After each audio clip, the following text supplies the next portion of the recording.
Everyone wants an audience for their film. And therefore, the whole point of a one-page outline, or indeed the pitches we were talking about yesterday, is to convince the people you are trying to persuade to give you money to develop your film project, to make your film project. That means financing it for production, for distribution, exhibition. They need to believe there is an audience for your film, okay? So the focus today is about selling, and I have no shame in talking about selling. And the issue of the one-page outline is for you to let the person you are selling to know what the unique selling points are of your project. You know that kind of language, I'm sure you've heard it many times. You could say, I'm just a creative, I don't do things like that.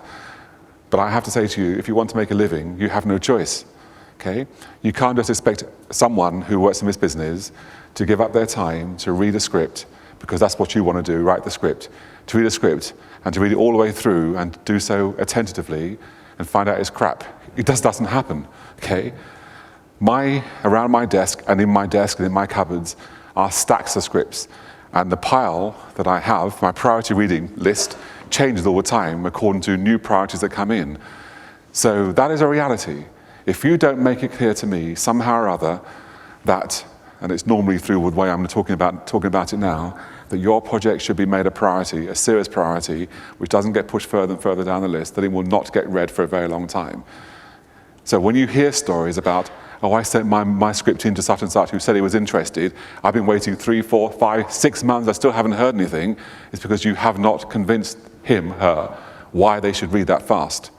And so far, you are a nobody, okay? So why should they read it when there are somebodies who are pitching their projects to you who have to be responding to quickly, otherwise you would lose your career respect.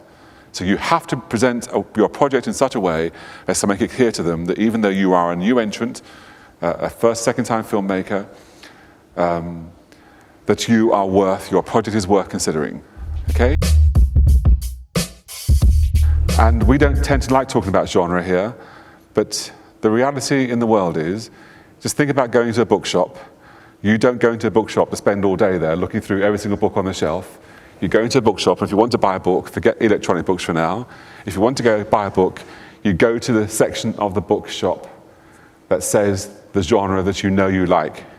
Crime, sci-fi, whatever it is. And that's exactly the same the way that films work. We, the public, don't go looking for anything and everything to be surprised. We tend to go for what we know we like. We can be teased and encouraged to go to something we didn't know about, and I'm going to encourage you to think about that much more in this session. But we know what we like, right, normally, so we're more likely to go for that first, for a good night out. And if something else looks exciting and interesting, and it's a different genre, well, we may test it. And if we like it, we go again, and so on and so forth. Dramas are harder sells. Having said that, dramas tend to be what wins the BAFTA, or indeed the Oscar. So I'm creating a conundrum for you. If they're the ones that win the awards, okay, how is it I can pitch my drama in such a way that I attract that kind of attention, the great actors and so on and so forth? Well, that's where the creativity comes in, okay? I will go into more detail. But I would also give you another definition of drama. So most movies that are successful with large audiences are about a protagonist with a psychological problem. Change that term, a protagonist with an internal conflict. Psychological problem sounds so difficult, how can you possibly convince anybody that that's something worth watching, okay? So a protagonist with an internal conflict who, in an attempt to improve his life, sets off on a quest, and along the way meets and has to overcome a series of obstacles of ever-increasing difficulty. And key to making the achievement of this quest emotionally and satisfying is that the protagonist must overcome his internal conflict before he's capable of winning the final battle to fulfill his quest, which is why the third act climactic action is so engaging. So we have a character, and frankly, this is someone, we can use a lot of different phrases for this. Unfinished business is one. I use that phrase a lot. All of us have unfinished business, because every single one of us are insecure in some way. Title first. I don't know how much you spend thinking about titles. There are many people in this business who work in film schools, who've written the books, will say that the best approach, if you can, is to find a way to embrace the concept of your film. When I say the concept, there's two ways of asking the question, what is the concept? It's either the dramatic question of your story, which I'll come and explain later on. It's either the inciting incident itself. Thirdly, it is the dramatic issue or controlling idea of your story, meaning what is it about? So if you find a way to somehow embrace that concept, then you can succeed. For example, the one I've just read to you, alternative titles, I wasn't that keen on. I'm not even keen on who are you, is Make It Right, Uncovered. There are many more you should go through, and you should write lots and lots and test them on your friends and colleagues, because you need a very good title, one that's going to be arresting. If it's one or two words, 1 or 2, 3 words, then you're much in a stronger position. What is not necessarily good, because it almost also flags up the kind of film it is.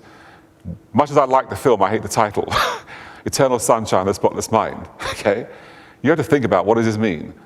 But if you watch the film, you love it, okay? You just know it's going to be art house. You just know it, okay? So you've got to think in reality about what it is you're trying to do, what the context is of the market you're selling to, and how you keep that franchise going. There's all realities. You've got to think creatively about what you're trying to achieve. And just sticking to the book is not a solution when you have something like Narnia, okay? So I'll give you more detail about those plots. So we have the action plot, we have Deus Ex Machina, and I think I've probably forgotten one. I probably have, but I go to the next grouping, which is a plot of character. And this is the one that, when I just described at the beginning, a character with an internal conflict, most plots are in this particular territory. Okay? So you have a character who essentially, and I often use the film as simple plan, so I'll use it now to illustrate what I mean. Essentially, you can look at someone and say he or she is a good person or a bad person. So this particular film, A Simple Plan, posits the idea in its tagline, sometimes good people do evil things.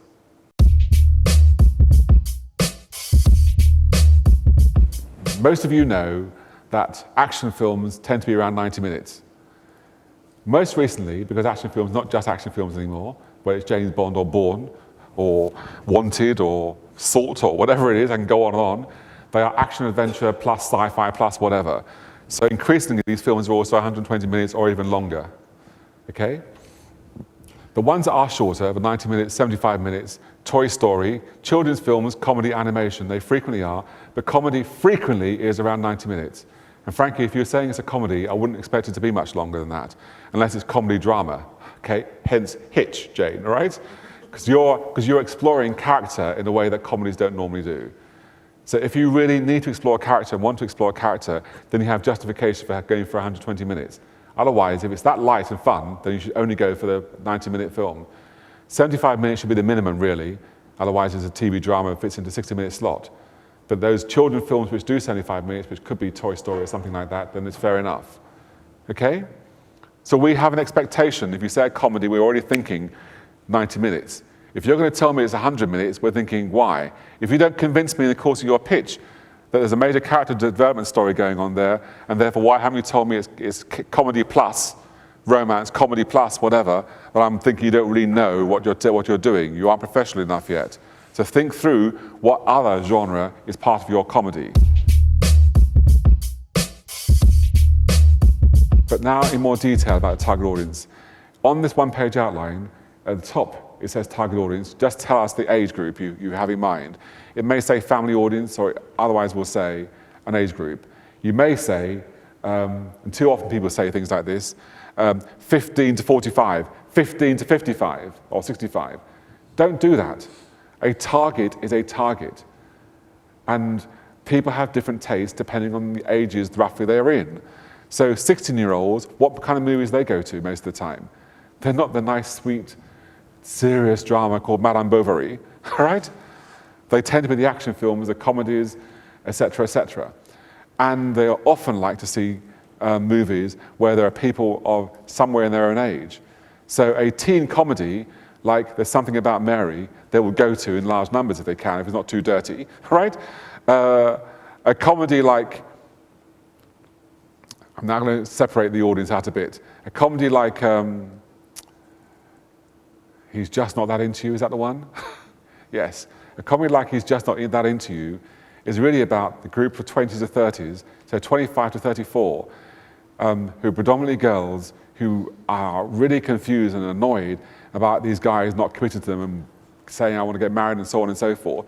That's not going to interest 16-year-olds, okay? At all.